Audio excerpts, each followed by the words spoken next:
Who's the dumbest person you've ever met? It's not uncommon as a teacher to have students who are a bit behind the curve in certain aspects, but 99.99999% of the time they are keen on something. They might not understand how to identify a noun or what the theme is, but they somehow know how to make a mean plate of nachos. You learn pretty quick to not judge fish for their tree climbing ability, you know? I thought this was the rule when I was teaching until I met Kevin. Kevin isn't his real name, but it doesn't matter because he can't spell it anyway. Kevin was a student of mine during my last year of teaching. He came to my classroom with very little to show for his academic past. He had moved a few times and thus was missing a lot of typical test scores that we use to try and ballpark their ability. I thought that's fine. I'll just do some one-on-one with Kevin and see what's up. One-on-one with Kevin was like conversing with someone who'd forgotten everything in a freak, if not impossible, amnesia incident. There was no evidence that he had learned anything past the second grade, and now he was in ninth grade. Flabbergasted, I figured we needed to get more serious with this. If he was going to be in my class, I needed to know why and how. I decided to meet with him, his guidance counselor, his parents, and another teacher to see what was really going on. This is where it all became clear. It was by some incredible fluke that his family hadn't been wiped off the face of the earth years ago. Odds are his entire heritage was based on blind luck and some type of sick divine intervention that saves his family every time a threat presents itself. Kevin was the genetic pinnacle of this null achievement. Even my instructional lead, a woman who could find a redeeming trait in a Balrog, failed to see any reason this kid or his family should be alive today. So here's a list of events that made it abundantly clear that God exists and he's laughing uncontrollably.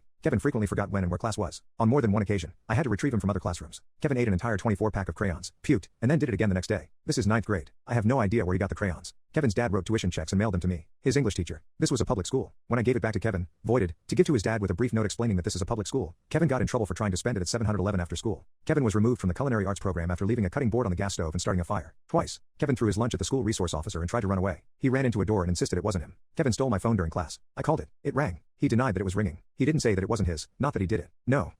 He denied that the phone was actually ringing. He tried it 3 times before the end of the year. Kevin called the basketball coach a mother-effing bitch during gym. Basketball tryouts were that afternoon. Kevin tried out. It didn't go well. Kevin's mom could never remember which school he went to. She missed several meetings because she drove to other schools, none of which he ever went to. Kevin tased himself in the neck before a football game. Kevin kept a bottle of orange Kool-Aid in his backpack for about 4 months. He thought it would turn into alcohol. He drank it during homeroom and threw up. Kevin says the N-word a lot. Kevin was white. The high school was 84% black. Kevin got beat up a lot. Kevin stole another student's iPhone and tried to sell it back to them. Kevin didn't understand that his grade was dependent on tests, quizzes, homework, classwork, and participation. Kevin finished his first semester with a 3% average. He tried to bribe me with $11. Kevin spit on a girl and said you should get out of those wet clothes. The girl was the Spanish student teacher. Kevin didn't know dogs and cats were different animals. Kevin tried to download adult film onto a computer in the library. At the circulation desk, while he was logged on to the librarian's account, Kevin asked a girl to prom. He was in ninth grade and freshmen don't go to prom, by asking for her phone number and then texting her his address. Kevin got gum in his hair, constantly. Kevin regularly tried to cheat on assignments by knocking the pile over, grabbing one before I had picked them all up, and then writing his name on it wherever there was room, not even on the name line. Kevin had several allergies, but neither his parents nor he could remember what they were. They were very concerned at the holiday party. It's high school, we don't have those, would have peanuts. When they finally got a doctor's note, he was only allergic to amoxicillin.